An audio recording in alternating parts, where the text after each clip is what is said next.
Quero chamar aqui Dr. Felipe Faustino. Pode chegar, meu amigo. Tudo bem, doutor? Tudo bem, Felipe? Prazer, como O vai? prazer é nosso, Tudo fica à bom? vontade. Prazer Muito todo obrigado. nosso, viu? Ó, você então que vai tirar todas as nossas dúvidas referentes a tudo que a gente pode fazer ou não pode fazer no condomínio, certo? Mais o que não pode do que o que pode, né? Mas o que não pode, é porque tem Exato. muita coisa que não pode, né? Tem bastante coisa. Bem típico de condomínio, não tem jeito, né?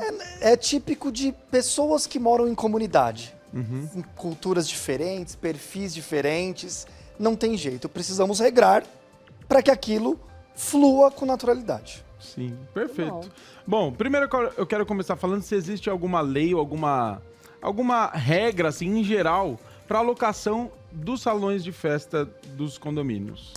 Bom, primeiro que essa questão, cada condomínio tem a liberdade de tratar como bem entender dentro do seu regramento. Não existe uma legislação no Brasil que trate o assunto. Então, o condomínio, dentro de convenção e de regimento interno, trata sobre o tema. Normalmente, essa alocação precisa ser feita com antecedência. Normalmente, também mediante o pagamento de uma taxa que é utilizada para conservação, utilizada para limpeza. E aí também tem algumas datas comemorativas que esse regramento muda um pouquinho. Óbvio que tem que ser observadas uma série de questões. Quantidade de pessoas no local, limpeza do local, o que você pode levar para o local, instrumentos musicais, utensílios para fazer um jantar ou qualquer coisa assim. Então, cada condomínio regra de uma forma. Entendi. Antes de fazer a próxima pergunta, isso é uma curiosidade minha. Se você já paga o condomínio, porque hoje em dia, gente, condomínio tá lá nas alturas, né? Independente do prédio, se tem muitas coisas para fazer ou não, tá lá nas alturas. Mesmo você já pagando o condomínio, quando você vai pegar a churrasqueira emprestada, salão de festas emprestado, você ainda tem que pagar essa taxa? Normalmente sim. Por quê? Quando esses valores que nós estamos acostumados a ver sendo pagos mensalmente, eles são utilizados, o que nós chamamos para custos ordinários. Sem muito juridiquês, são as contas do dia a dia do condomínio. É conta de luz, conta de água, manutenção com funcionários, sejam eles próprios ou terceirizados, manutenção de elevador, enfim. As pessoas elas não têm dimensão, muitas vezes, do tamanho da estrutura e da máquina que é o condomínio e o custo para se manter isso. Porque muitas pessoas, e isso é uma cultura do Brasil, estão acostumadas a acordar, tomar seu café da manhã, sair para trabalhar, então pega o elevador ou a escada, vai pela portaria, seja de pedestre, seja de veículo, sai para trabalhar, volta, vai para o seu apartamento e não tem ideia do que está de fato acontecendo lá. E a máquina de dentro, ela é muito custosa. Por exemplo, os condomínios gastam em média de 50% a 60% só com mão de obra, de tudo que arrecadam. Então, essas questões de salões, de churrasqueiras, se eles forem colocados dentro de uma previsão de custos mensal, aí essa conta sobe muito mais. Então, a forma de evitar onerar todo mundo por uma utilização é fazer um valor para locação.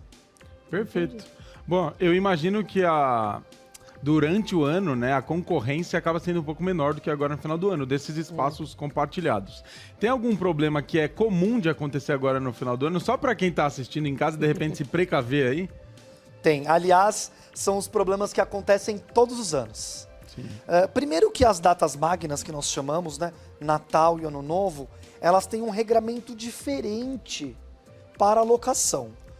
Imagina que durante o correr do ano, essa locação é feita através de uma reserva direto com o síndico, ou num aplicativo da administradora, ou na própria portaria onde eles têm algum sistema. Essas datas de final de ano são muito concorridas. Então, normalmente, o que é feito? Dentro do regramento do condomínio, do regimento interno, da convenção, já há específico como que vai ocorrer as possibilidades de utilização. E normalmente acontece por sorteio. Então as pessoas se inscrevem, é feito um sorteio, obviamente, entre todos os inscritos para essas datas, e aí eles podem utilizar esse salão. E aí, digo para vocês, acontecem dos mais variados problemas. Porque É barulho que acontece o tempo todo em horários muito maiores. É a questão da limpeza, é a questão do efetivo dos funcionários que no final do ano tem uma dificuldade, um aumento maior de faltas, de atrasos, pessoas fora da lista de presença, enfim. Existe uma série de problemas, mas todos eles relacionados a comportamento. Esse é o grande ponto. Porque o condomínio ele se estrutura para receber essas pessoas nessas datas. Mas nós temos que levar em consideração o fator humano. Sim. Então eu como morador, vocês como moradores, locam um espaço, mas é difícil você prever como o seu convidado vai se portar naquele dia. Exatamente. Agora, você falando de todas essas engrenagens aí, de como que funciona, né, um condomínio todo, como você mesmo disse, as pessoas às vezes chegam em casa rapidamente, já vão dormir, saem, e realmente, às vezes nem o vizinho do lado você vê direito, conhece, muitos do prédio inteiro você nem conhece. E fora tudo isso, fora essa engrenagem toda girando, ainda tem os inadimplentes, né? E acredito que por conta disso, às vezes acaba sobrando um pouco mais para uns do que para outros, por conta dessas pessoas que deixam de pagar. E a nossa pergunta é, as pessoas inadimplentes, elas podem ser, como é que fala? Não proibidas, né? Mas vetadas de Desses utilizarem, de sorteios, locarem o salão? Olha, essa é uma das grandes discussões que nós temos no meio. Por quê? Entende-se que o inadimplente, ele já vai ser punido pela inadimplência dele. Qual é essa punição? É o pagamento com juros, é o pagamento com multa e eventuais outros custos, se a questão for judicial, que ele pode ter. Então já existe uma punição nisso. Então, existe uma grande corrente que diz que ele não pode ser proibido e ele não deve ser proibido de utilizar as áreas comuns do condomínio. Então ele vai utilizar a piscina, ele vai utilizar a academia, ele vai utilizar o estacionamento, ele vai utilizar tudo isso. Só que a questão do salão de festas tem um diferencial, porque ele depende de custo normalmente.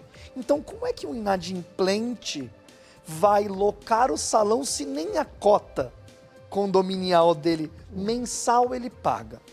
Existem alguns condomínios que criam a estratégia de só locar mediante o pagamento antecipado, evitando assim que ele fique inadimplente também com essa obrigação.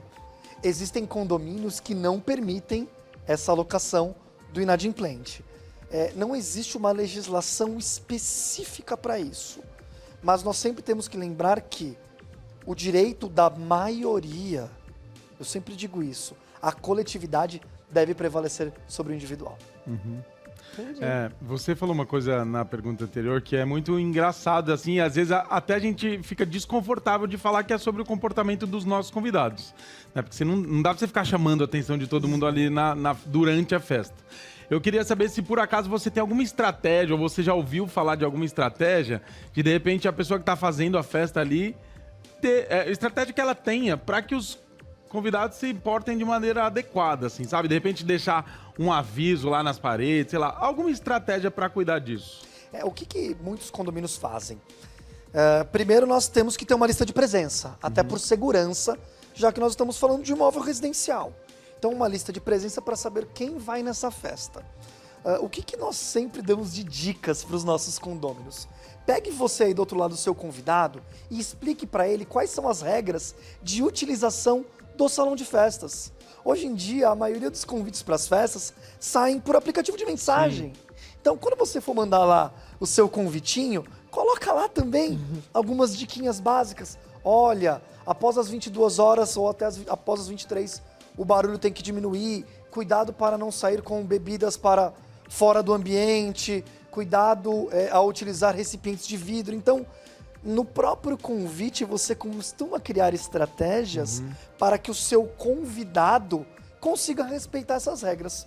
E mais do que isso, quando você tem um anfitrião consciente das responsabilidades, ele tem muito mais tranquilidade para lidar com os seus convidados.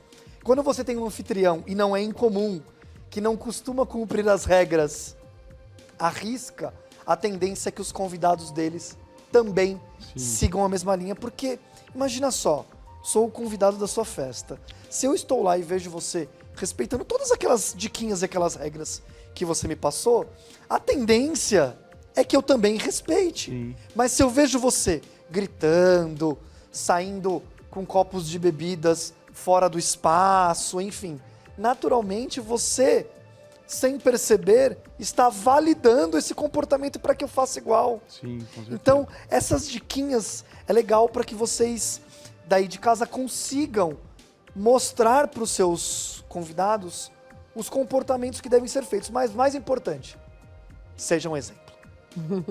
Agora, me diz uma coisa, vamos falar um pouquinho de barulhos, porque, olha, é um dos maiores, assim, Nossa, motivos, nem né, me de fale, brigas em condomínios, discussões. Barulho, a lei do PSIL, que a gente sabe que a lei do PSIL, eu não sei se ela funciona de diferentes formas, por exemplo, para bares, restaurantes, né, áreas residenciais e condomínios. Porque a gente sabe que nos prédios os barulhos são até as 22 horas, né? Qual que é a diferença da lei do PSIL? Como que realmente funciona? Aos domingos pode fazer barulho até as 22? Existe um mito interessante dizendo que a lei do PSIL deve ser utilizada em condomínios. Mas isso é só um mito. A lei do PSIL, ela não funciona para o estabelecimento residencial. Ela funciona para bares, para restaurantes, para estabelecimentos comerciais. Mas, até por usos e costumes, os condomínios dentro do seu próprio regramento podem colocar os limites de horário. Então ele coloca limites de horário de barulho durante a semana, ele coloca limites de barulho para obras e reformas, limitando horários de dia de semana, limitando horários aos finais de semana. E além disso, toda a cidade tem legislações específicas para limites de decibéis. Ou seja, se o seu barulho ultrapassar esse limite de decibel, eu não estou falando de condomínio e nem de lei de PSIL. Eu estou falando que você ultrapassa uma legislação municipal que permite que você faça barulho até determinado volume. Então, ela não é aplicada, mas ela serve como analogia para que os condomínios criem as próprias regras. Normalmente, os condomínios residenciais vão até as 22 horas, mas também pode ser modificado. E aí tem os horários de obras e reformas, que são diferentes. Diferente dos condomínios comerciais, onde o barulho tem um movimento totalmente inverso. Então, em condomínio residencial, imagina que eu faço obras e barulhos durante o dia. E em condomínio comercial, eu tenho que fazer durante a noite. Porque as pessoas estão trabalhando durante o dia. Sim. Então, depende também do tipo de condomínio. E aí quem decide esses horários são os próprios moradores. Exato. A convenção do condomínio, o regimento interno, tem que trazer todo o regramento que a lei já não traz.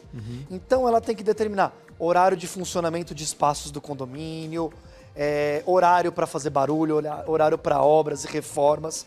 E cada condomínio tem uma realidade diferente. Então, imagina que você tem um condomínio que moram pessoas mais idosas. Você tem um perfil diferente de barulho e de horários. Condomínios que moram pessoas mais jovens, então você também tem um perfil. Por isso que esse regramento está na documentação do condomínio, porque essa você pode mudar, adequando de acordo com a necessidade de cada empreendimento. Entendi. Eu vou dizer que no meu condomínio, esses dias até o pessoal tava lá em casa, que eu moro bem pertinho aqui. Eram, sei lá, 5 horas da tarde, Kelly, aquele dia? 5 horas da tarde, Era. a gente tava falando um pouco mais alto, porque recebemos uma notícia boa pelo telefone. Daqui a pouco meu telefone tocando, bicho. O pessoal reclamando do barulho que a gente tá fazendo 5 horas da tarde. E olha que também não tava um escândalo, assim. Eram vozes, não era som. Falei, gente, não é possível. Será que eu tô morando no lugar certo? Porque... Mas vocês sabiam que nós temos reparado um movimento que já vinha acontecendo nos condomínios, e ele acabou sendo acentuado pela pandemia. Imagine que naquele movimento de que ninguém se conhecia nos condomínios, todo mundo saía e entrava na sua rotina maluca de trabalho, foi abruptamente interrompido por todo mundo ficar dentro de casa.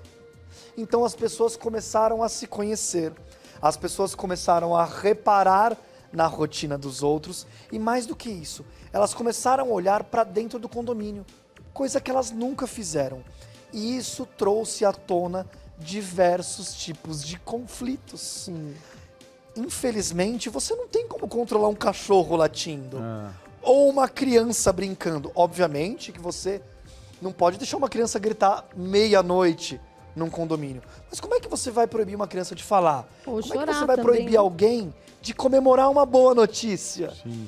O que nós precisamos, e aí eu deixo esse recado para você aí do outro lado, é um pouco mais de tolerância, um pouco mais de paciência, entender Verdade. que cada um funciona de um jeito, entender que a sua rotina não é igual do outro. Então, antes de arrumar um problema, chame seu vizinho, Conversa. chame ele para uma boa conversa, explique para ele as suas dificuldades, ouça as dificuldades dele. Eu tenho certeza que facilita muito essa comunicação. Pois é. E para as festas de fim de ano, né? Como Natal, Ano Novo, a gente sabe que os salões de festa, normalmente eles podem ter barulho até as 22, mas pelo menos em alguns condomínios, ele pode ficar lá até meia-noite, mais ou menos. Pro Natal e pro Ano Novo, né? O Felizardo que foi o sorteado, tem alguma regra de horário também?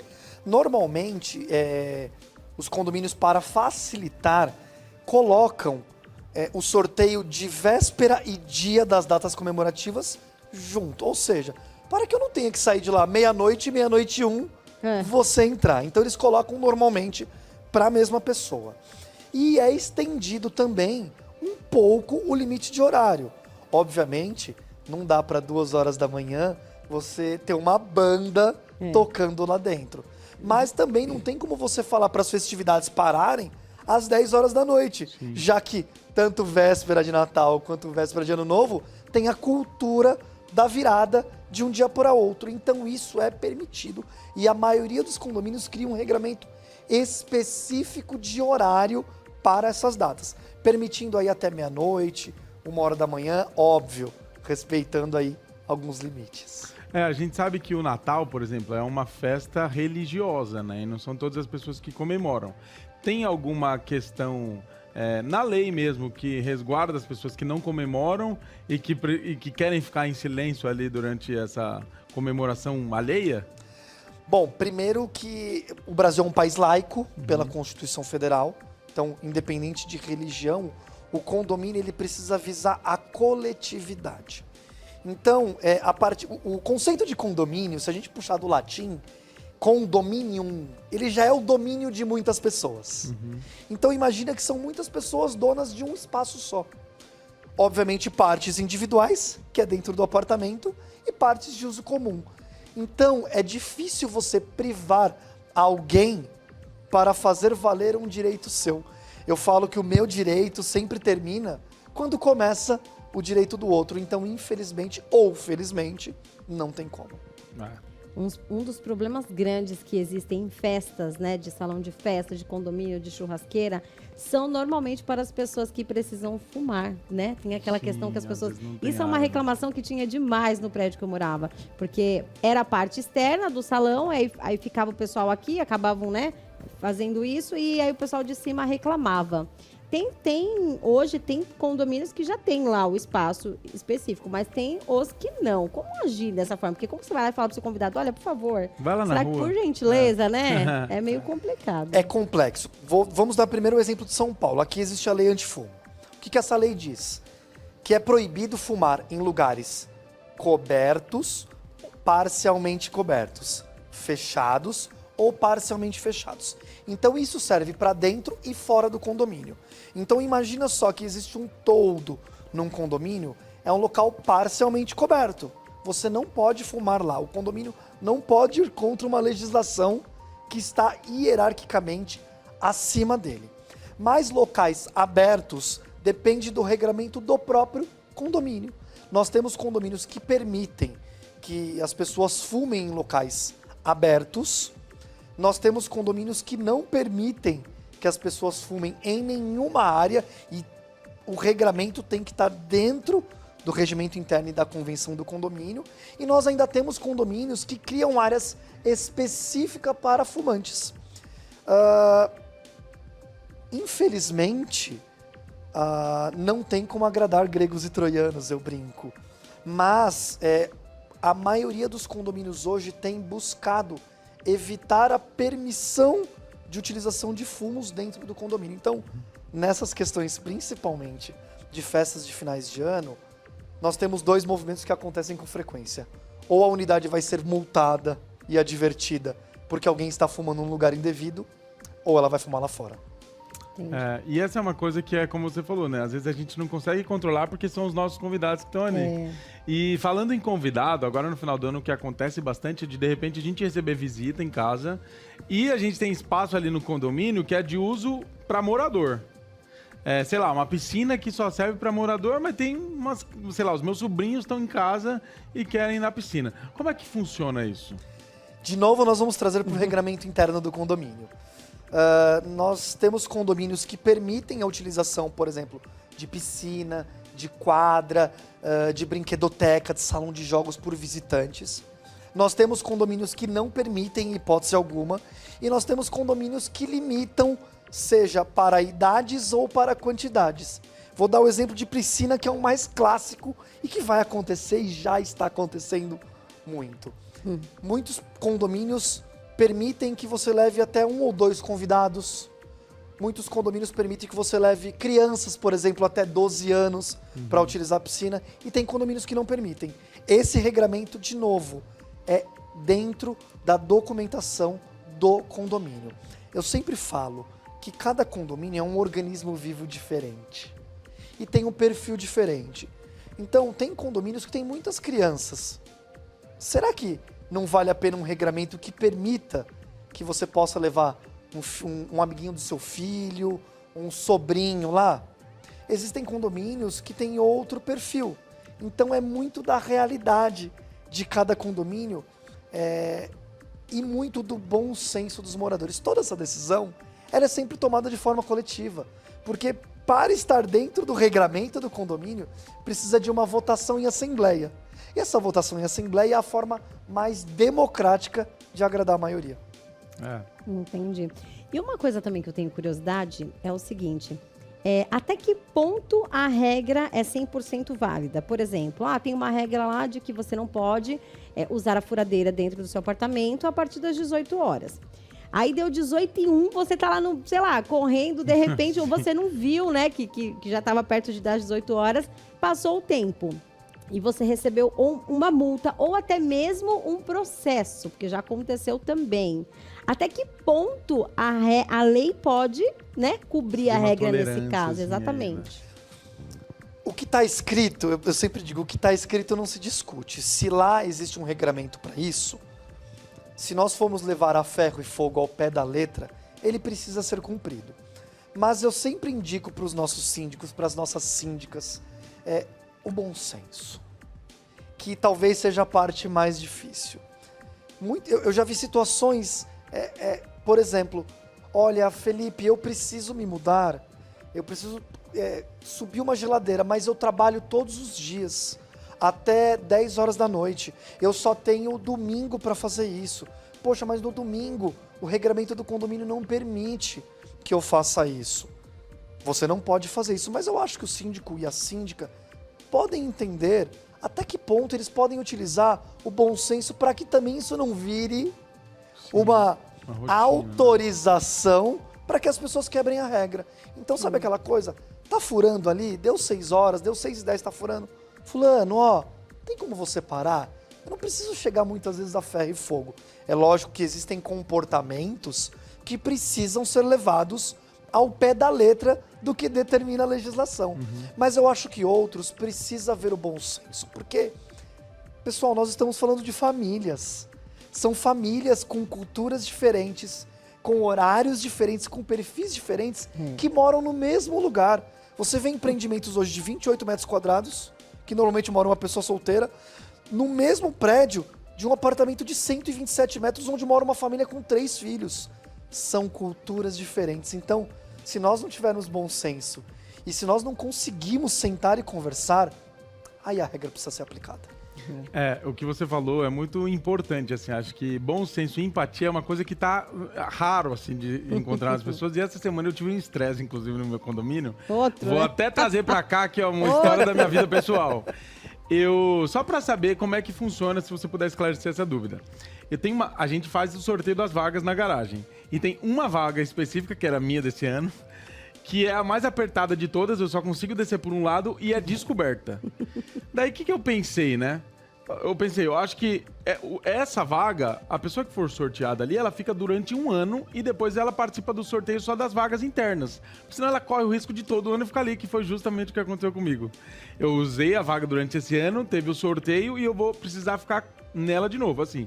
Eu sou solteiro, não tenho filhos, mas eu fico imaginando uma mãe com filhos que vai precisar descer dos dois lados e não vai conseguir, de repente chegar na chuva.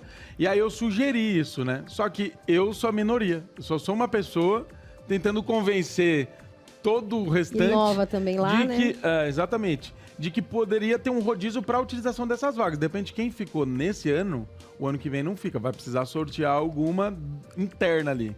Só que eu acho que não foi bem aceito. Daí o cara falou, mas é que eu tenho um carro maior. Então, se o meu carro não couber na vaga ali, eu vou precisar parar na rua. E se ele cair na minha vaga, ele vai precisar parar na rua. Aí eu falei assim, olha, imagina então se você cair 2 anos seguidos na vaga que eu tô, não vai ser ruim parar na rua? E daí ficou uma discussão lá no grupo. Queria que você falasse um pouquinho a respeito. Vagas de condomínio definitivamente são os assuntos mais comentados do Brasil. O que nós sempre orientamos, até para critério de justiça?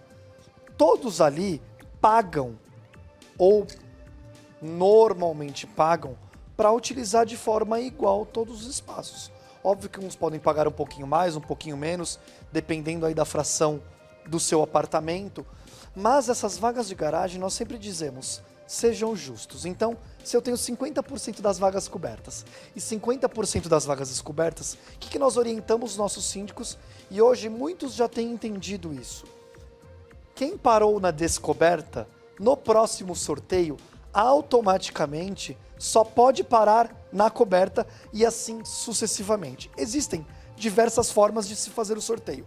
Eu tenho um condomínio que faz no formato de bingo, eu tenho um condomínio que faz no formato de papelzinho na sacolinha, e você tem empresas especializadas hoje que fazem um sorteio automático disso. Então você consegue parametrizar essa forma para que um que parou na descoberta pare na coberta no próximo ano. É uma forma justa de fazer isso. E como que eu sempre digo... Então, mas não sei se justa é a palavra, né? Porque se falar de justiça, eu acho que é mais empatia do que justiça, porque também não tá sendo injusto. Eu vou dizer mas eu que... preciso da empatia das pessoas em pensarem, nossa, se ele parou o ano todo na descoberta, agora seria legal se ele parasse na coberta. Eu sempre digo que nós buscamos a empatia nos condomínios, mas nós trabalhamos com a lei. Já que muitas vezes não conseguimos usar a empatia como forma de movimentação de massa, utilizamos a lei. Então, tragam um regramento para a utilização das vagas. Muitos condomínios hoje discutem em assembleia os critérios de sorteio dessas vagas e tornam isso uma lei interna.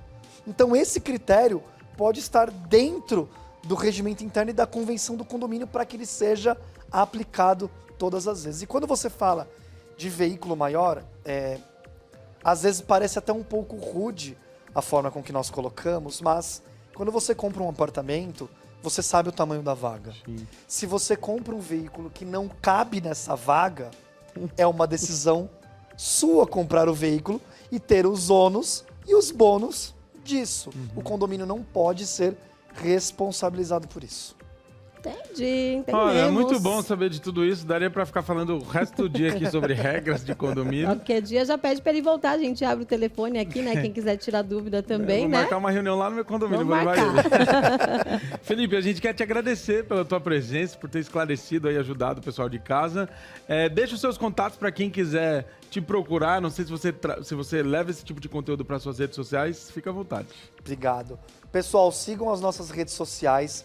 O Instagram é Faustino e Teles Advogados. Lá tem muito conteúdo sobre condomínio. Conteúdo de condomínio não precisa ser chato. Vamos falar disso de uma forma leve. Então procurem lá Faustino e Teles Advogados ou no telefone 5026-8369.